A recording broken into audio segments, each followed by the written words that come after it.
आजच्या व्हिडिओच्या माध्यमातून आपण आज एका अशा व्यक्तीबद्दल बोलणार आहोत ज्यांनी फक्त भारताचेच नव्हे तर जगाचे विचार बदलले। स्वामी विवेकानंद। त्यांनी देशांच्या उन्नतीसाठी सतत विचार केला, ज्यांनी देशातील तरुणांना हे विचार करण्यास भाग पाडले की ते कसं आपल्या आत लपून दडलेल्या पोटेन्शियलला बाहेर काढू शकते। स्वामीजींनी वेदांचं सोप्या भाषेमध्ये रूपांतर करून ते लोकांपर्यंत पोहोचवले। स्वामी विवेकानंदजी एक विजनरी होते। त्यांना हे दिसत होतं की माणसाला समोर कोणत्या समस्या येणार आहेत। चला तर जाणूया त्यांच्या आयुष्यातील असे काही उदाहरण जे आपल्याला काहीतरी लेसन देतील आणि ते आपण आपल्या आयुष्यामध्ये अप्लाय करून आपण पुढे जाऊ शकतो। नंबर 1, लीडर व्हा, घाबरू नका।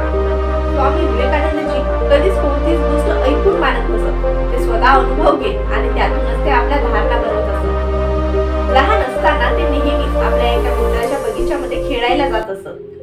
ते त्या बगीच्यामधील झाडावर चढून खेळायचे। मात्र एक दिवस त्यांना दुखापत होऊ नये म्हणून त्यांच्या आजोबांनी त्यांना खोटं सांगितलं की या झाडावर एक भूत बसतो आणि जो व्यक्ती या झाडावर चढतो त्याची तो मान तोडून टाकतो। हे ऐकून त्याचा मित्र घाबरला, तो लगेच तिथून पळून गेला। मात्र स्वामी विवेकानंदजी घाबरले नाही। ते तिथे एका रात्री आले आणि रात्रभर त्या झाडावर बसून ते वाट पाहत होते, कुणाची तर भूताची। मात्र कोणताच भूत तिथे आला नाही। दुसऱ्या दिवशी त्यांनी आपल्या मित्राला सांगितलं की इथे कोणताच भूत राहत नाही, मी स्वतः बघितलं। त्यांचं मानणं होतं की भीती हा आपल्यातला सर्वात मोठा शत्रू आहे, जो मानवाला पुढे जाण्यापासून रोखतो। म्हणून स्वामी विवेकानंदजींनी म्हटलं होतं की स्वतःला कमजोर समजणं हे सर्वात मोठं पाप आहे। आपल्यालाही आपल्या आयुष्यामध्ये खूप काही करायचं असतं, मात्र आपण घाबरतच असतो आणि त्यामुळे आपण पुढे जाऊ शकत नाही। मात्र आपल्या भीतीला हरवूनच आपण आपल्या आयुष्यामध्ये जिंकू शकतो। तर हा लेसन स्वामीजींच्या जीवनातून आपण घेत आहोत। नंबर 2, स्वतःवर विश्वास। स्वामी विवेकानंदजी म्हणत असत, जर कोणतंही ध्येय लक्ष गाठण्यासाठी तुम्हाला उभे राहायचं असेल तर एखाद्या झाडाप्रमाणे उभे राहा आणि जर तुम्हाला पडायचं असेल तर एखाद्या बीजाप्रमाणे पडा, जेणेकरून त्या बीजाप्रमाणे तुम्ही जमिनीत रुजून पुन्हा आपलं ध्येय गाठू शकाल। आपल्या गुरुकडून मिळालेल्या ज्ञानाला संपूर्ण जगात पसरविणे हा त्यांचा ध्येय लक्ष होता आणि त्यासाठी ते सतत प्रयत्नही करत असत। खिशात पैसे नसायचे, खायला अन्न नसायचं, तरीही त्यांनी आपला ध्येय सोडला नाही, संपूर्ण जगात त्या ज्ञानाला पसरवण्याचा।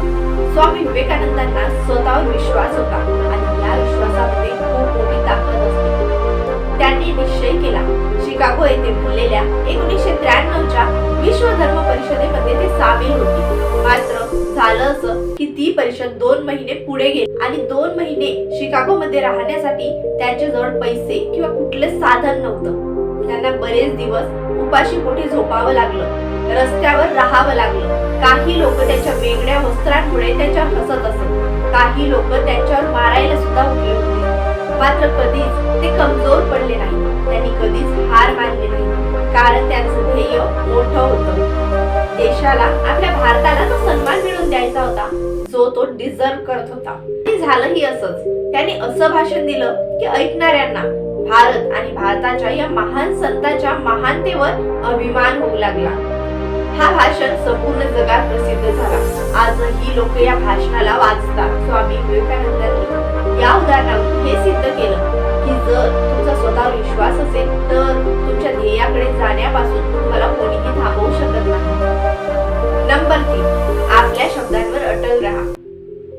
स्वामी विवेकानंदजी असे व्यक्ती होते जे ते बोलत तेच ते करत असत। एक बोलायचं आणि दुसरंच करायचं असे ते कधीच करत नसत। एका वेळेस एका फॉरेन महिलेने स्वामीजींना विचारलं की मला तुमच्याशी लग्न करायचे। यावर स्वामीजी म्हणाले की हे शक्य नाही, कारण मी तर एक संन्यासी आहे। त्यावर ती फॉरेन महिला म्हणाली की मला तुमच्यासारखाच एक मुलगा हवा आहे आणि हे तर तेव्हा शक्य होईल जेव्हा तुम्ही माझ्याशी लग्न करा। यावर स्वामीजी म्हणाले की यात काय कठीण आहे, चला मी आताच तुमचा मुलगा बनून जातो। तर ती महिला सन्मानाने स्वामीजींच्या चरणाशी नतमस्तक झाली। तर हे 3 लाईफ लेसन आपण स्वामीजींच्या जीवनातून घेतलेले आहेत। तर तुम्ही कोणता लेसन आपल्या जीवनामध्ये अप्लाय करणार आहात ते मला कमेंटमध्ये नक्की सांगा। आणि व्हिडिओ आवडल्यास व्हिडिओला लाईक, शेअर आणि आपल्या चॅनलवर असेच नवनवीन व्हिडिओज पाहण्यासाठी चॅनलला सबस्क्राईब करायला विसरू नका।